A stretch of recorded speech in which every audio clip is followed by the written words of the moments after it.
Hello, good morning to all of you. My name is Manju Thakur और आज मैं आपको जिस टॉपिक के बारे में बताने जा रही हूँ उस टॉपिक का नाम है डायलिसिस। तो सबसे पहले मैं आपको इसकी डेफिनेशंस के बारे में बताऊंगी। डायलिसिस जो है वो एक प्रोसीजर है जिसमें हम थ्रू द डायलिसर के थ्रू जो है वो बॉडी के जो बेस प्रोडक्ट है उसको रिमूव्ड किया जाता है। रिमूव्ड किया जाता है इसको हम क्या बोलते हैं, डायलिसिस बोलते हैं। डायलिसिस जो होता है वो टू टाइप्स का होता है। एक तो होता है हीमोडायलिसिस और एक होता है पेरिटोनियल डायलिसिस। हीमोडायलिसिस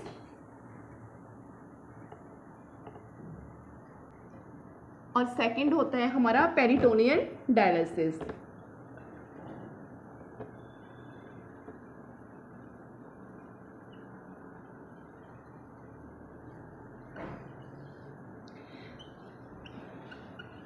हीमोडायलिसिस के बीच में हम क्या करते हैं, हीमोडायलिसिस में हम हीमोडायलिसिस में हम डायलाइज़र का यूज़ करते हैं और डायलाइज़र्स के थ्रू जो है वो हम बॉडी में से जो बेस प्रोडक्ट है उनको रिमूव्ड करते हैं। ठीक है, मतलब ये जो एक प्रोसेस है ये हमारा एक एक्सटर्नली कंडक्ट करते हैं हम बॉडी के साथ।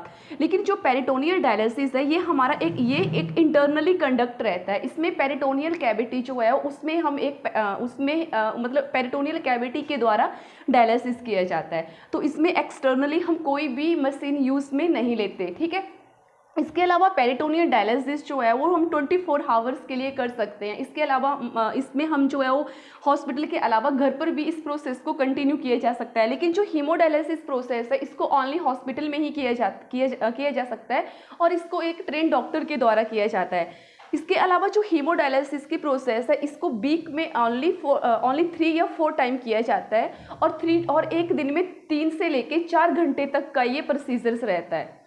ठीक है, अगेन मैं आपको बताऊंगी कि डायलिसिस के इंडिकेशंस क्या होते हैं, कौन कौन सी कंडीशंस होती हैं जिसमें हम डायलिसिस करते हैं। तो फर्स्ट रहेगा हमारा क्रॉनिक रीनल फेलियर,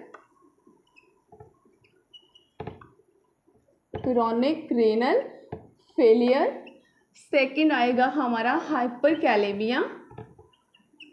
बॉडी में हाइपरकैलेमिया किसको बोलते हैं, बॉडी में पोटेशियम के लेवल का इंक्रीज्ड हो जाना। कितने से ज़्यादा इंक्रीज्ड हो जाना, 5 से ज़्यादा इंक्रीज्ड हो जाना। ठीक है, इसके अलावा थर्ड बनता है हमारा ESRD, and stage of renal disease. इसकी फुल फॉर्म होती है and stage of renal disease. Fourth indications में आएगा कि इफ GFR की फुल फॉर्म होती है ग्लोमेरुल फिल्ट्रेशन रेट।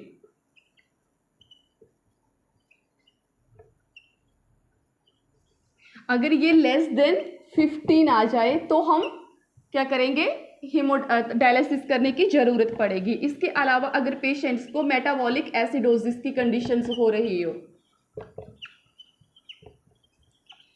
लेकिन अगर हम इन सभी इंडिकेशंस में से बात करें तो मोस्ट कॉमन इंडिकेशन जो रहेगा वो हमारा क्रॉनिक रीनल फेलियर रहेगा। क्यों रहेगा, बिकॉज जो हमारी किडनी में से जो बेस प्रोडक्ट को एक्सक्रीट करने का काम होता है वो किडनी का काम होता है। लेकिन अगर हमारी किडनी में कोई प्रॉब्लम आ गई, किडनी ही हमारी फेलियर हो गई, तो हमारी बॉडी में बेस प्रोडक्ट का लेवल बहुत ज़्यादा बढ़ जाता है, जिसको मेंटेन करने के लिए जिसको कि हमें एक एक्यूरेट लेवल पे लाने के लिए डायलिसिस किया जाता है। अब मैं नेक्स्ट आपको बताना चाहूँगी कि डायलिसिस जो है वो कौन कौन से प्रिंसिपल के ऊपर वर्क करता है। प्रिंसिपल, सबसे पहले जो प्रिंसिपल रहेगा वो रहेगा डिफ्यूजन।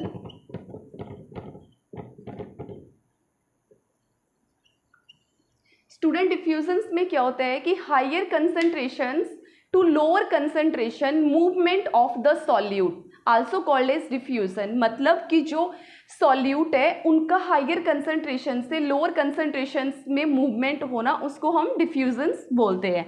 जैसे कि आपको मैं एक एग्जांपल के थ्रू बताती हूँ कि हमारे पास जो है ये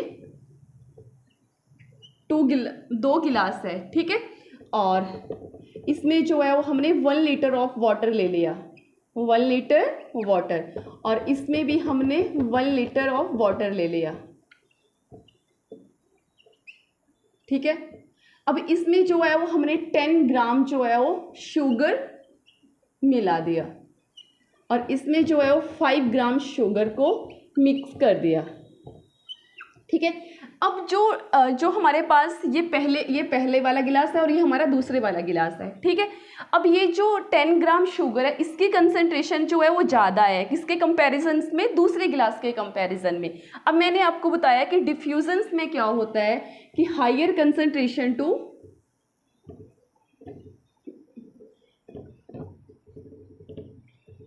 हायर कंसंट्रेशन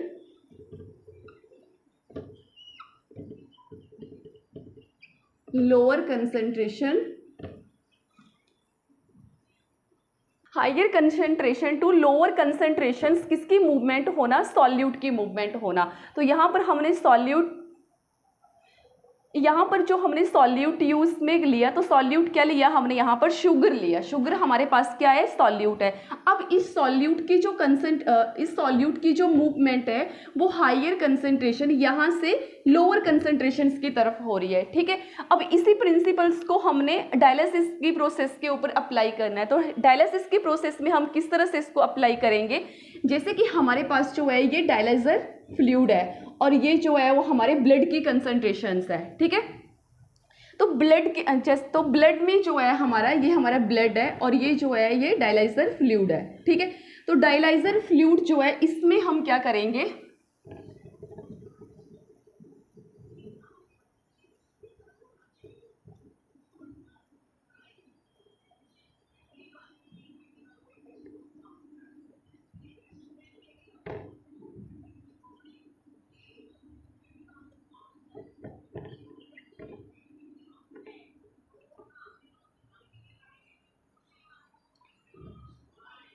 ठीक है, ये जो है ये क्या है हमारे पास, ये पेशेंट का ब्लड है और ये हमारे पास डायलाइजर सॉल्यूशन है। अब इसके कंसंट्रेशंस ज़्यादा है और इसके कंसंट्रेशंस कम है। ठीक है, अब डिफ्यूजन्स में क्या होगा कि जिसकी कंसंट्रेशंस ज़्यादा होगी वो शिफ्ट होना स्टार्ट हो जाएगा लोअर कंसंट्रेशंस में। ठीक है, तो अब पेशेंट्स की बॉडी में जो पोटाशियम का लेवल्स था वो 10 मिली इक्वल पर लीटर था। अब ये जो हमारा डायलाइजर सॉल्यूशन था उसमें हमने ओनली 5 मिली इक्वल पर लीटर मिलाया, मतलब इसमें मिक्स करा था। तो क्या होगा, अब ये जो ब्लड में पोटाशियम का लेवल बड़ा हुआ था ये हायर कंसंट्रेशन से लोअर कंसंट्रेशन में आ जाएगा और डायलाइजर ये सारा का सारा जो पोटासियम हमारे डायलाइजर फ्लूइड में आ जाएगा। तो डायलाइजर जो है वो इसको बॉडी में से एक्सक्रीट कर देगा, जिसके थ्रू जो है वो बॉडी में कैल्शियम का लेवल मेंटेन आ जाएगा। ठीक है, तो डिफ्यूजन जो है वो इस प्रिंसिपल के ऊपर काम करती है। नेक्स्ट मैं आपको बताऊंगी ओस्मोसिस। ओस्मोसिस में क्या होता है, इसमें लोअर कंसंट्रेशन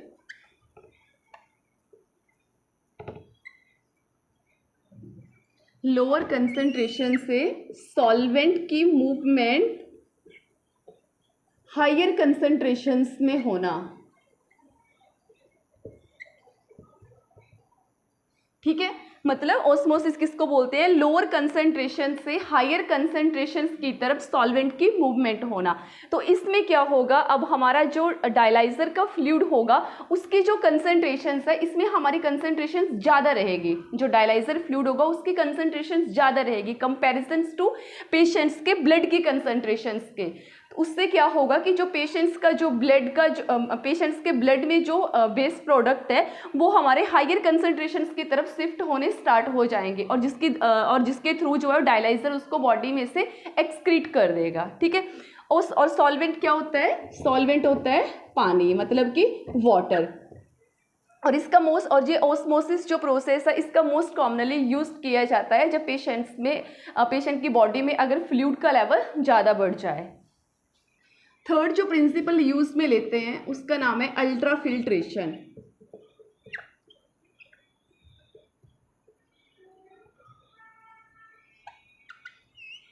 अल्ट्राफिल्ट्रेशन में क्या होता है, हायर कंसंट्रेशन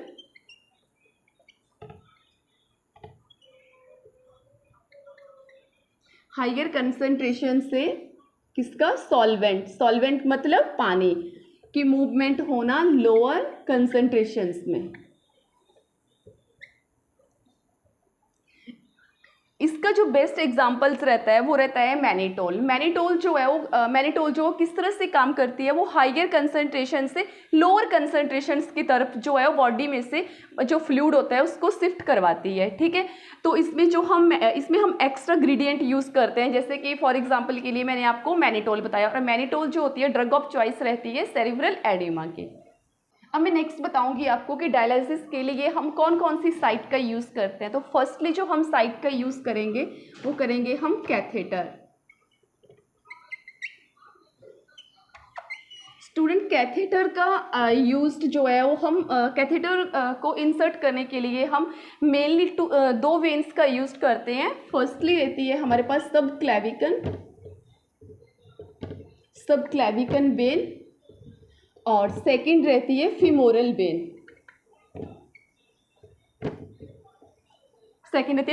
वेन। लेकिन इसमें याद रखने जो बात है वो कौन सी है कि अगर पेशेंट्स को कैथेटर को इंसर्ट हमने फीमोरल वेन में करा है तो पेशेंट्स को किस चीज़ के लिए एजुकेट करना है, तो पेशेंट्स को बोलना है कि अबव द 45 डिग्री पेशेंट्स को बैठने के लिए मना करना है, ठीक है।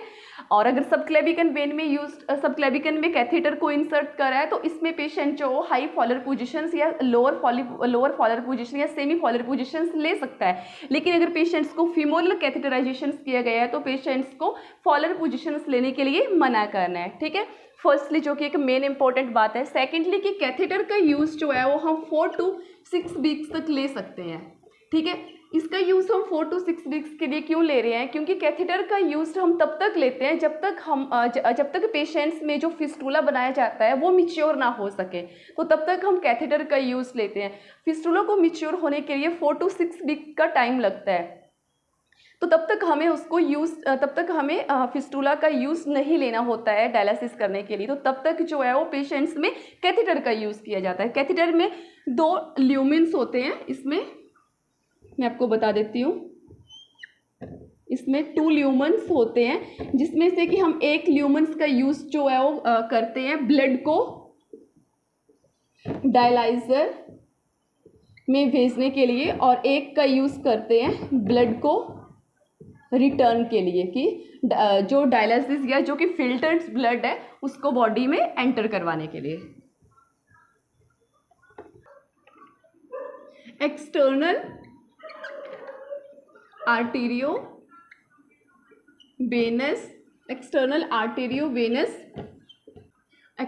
आर्टेरियोवेनस शंट, ठीक है। इसमें क्या किया जाता है कि आर्टरी, जैसे कि ये हमारी एक आर्टरी है और ये हमारी एक वेन है, ठीक है।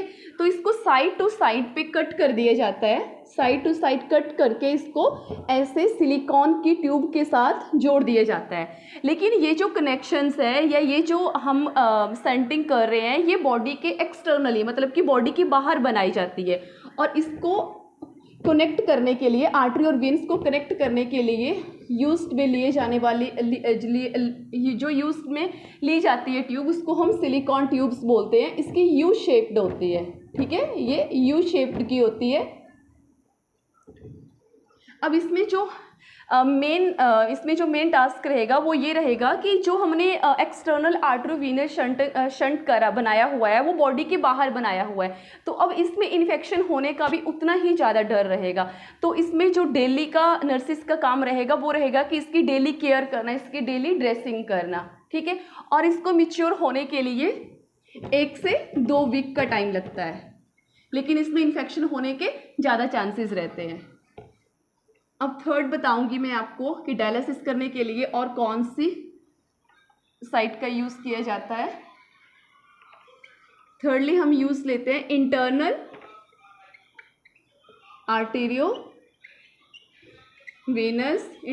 Arteriovenous graft.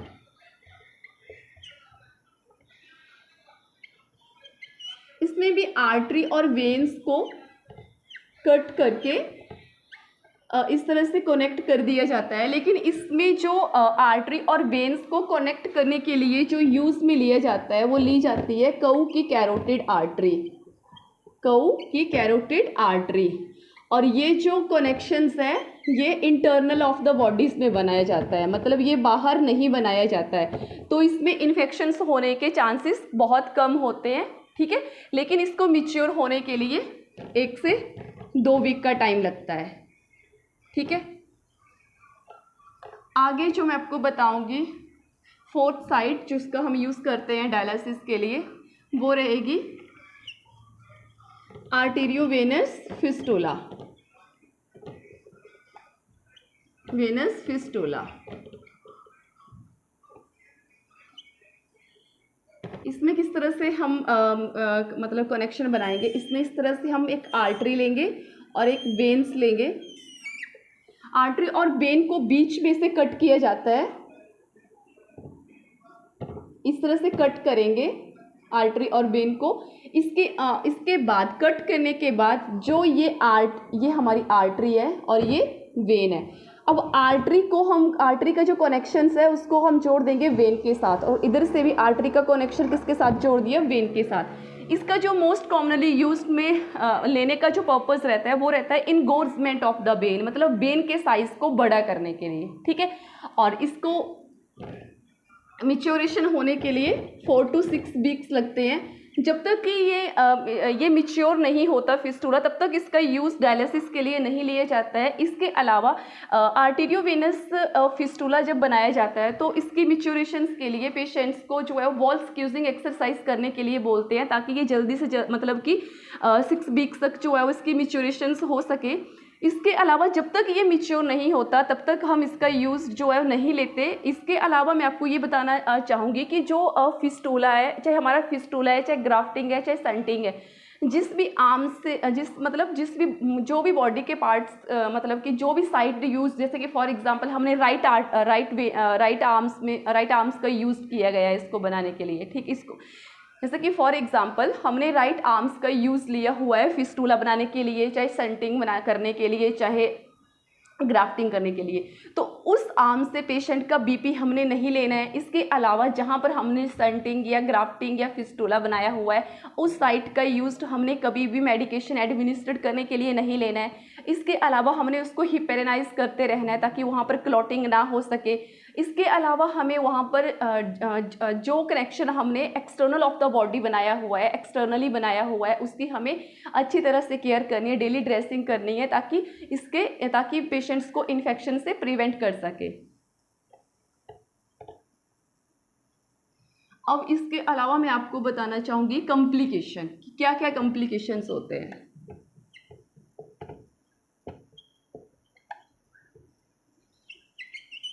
Most common complication first जो रहता है वो रहता है हाइपोटेंशन, पेशेंट्स का जो बीपी है वो फॉल हो जाता है। सेकेंडली रहता है एयर एम्बोलिज्म, एयर का एंटर हो जाना थ्रू द फिस्टुला या फिर ग्राफ्टिंग के थ्रू। थर्ड जो रहता है कॉम्प्लिकेशंस हमारा वो रहेगा डिसइक्विलिब्रियम सिंड्रोम।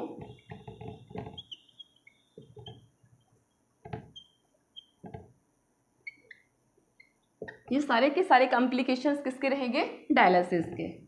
अब इसके अलावा मैं बताना चाहूँगी कि जब हमने जो साइट बनाई थी, जैसे कि फिस्टुला बनाया था तो उसकी पेटेंसी को हम किस तरह से चेक करेंगे। तो जो फिस्टुला है उसकी पेटेंसी को हम चेक करते हैं थ्रिल और ब्रूट से। अब थ्रिल को हमने कैसे चेक करना है, तो थ्रिल को जो है वो हमने चेकड करने के लिए उस जहाँ पर फिस्टुला बनाया हुआ है उसको हमने अच्छी तरह से पाल्पेट करना है, और पाल्पेट करके हमने चेक करना है कि वहाँ पर ब्लड सर्कुलेशन जो है वो अच्छी तरह से हो रहा है या नहीं हो रहा है, ठीक है। अगर हमें वो अच्छी तरह से फील होगा तो इसका मतलब कि वहाँ पर ब्लड सर्कुलेशन जो है वो अच्छी तरह से हो रहा है। और सेकेंडली हमारा आता है ब्रूट को हमने किस तरह से चेक करना है, तो ब्रूट को हमने अस्कल्टेट करना है थ्रू द स्टेथोस्कोप, और अगर हमें वहाँ पर अच्छी पेटेंसी देखने को मिल रही है तो इसका मतलब क्या है कि वहाँ पर अच्छी तरह से सर्कुलेशन हो रहा है। लेकिन अगर ब्रूट और थ्रिल दोनों की दोनों एब्सेंट होगी तो वो इंडिकेट करती है कि पेशेंट्स की जो हमारे द्वारा बनाए गए कनेक्शंस है वो अच्छी तरह से काम नहीं कर रहे हैं, ठीक है। तो थैंक यू स्टूडेंट, अगर आपको मेरी वीडियो अच्छी लगी हो तो उसको प्लीज़ सब्सक्राइब और शेयर करें।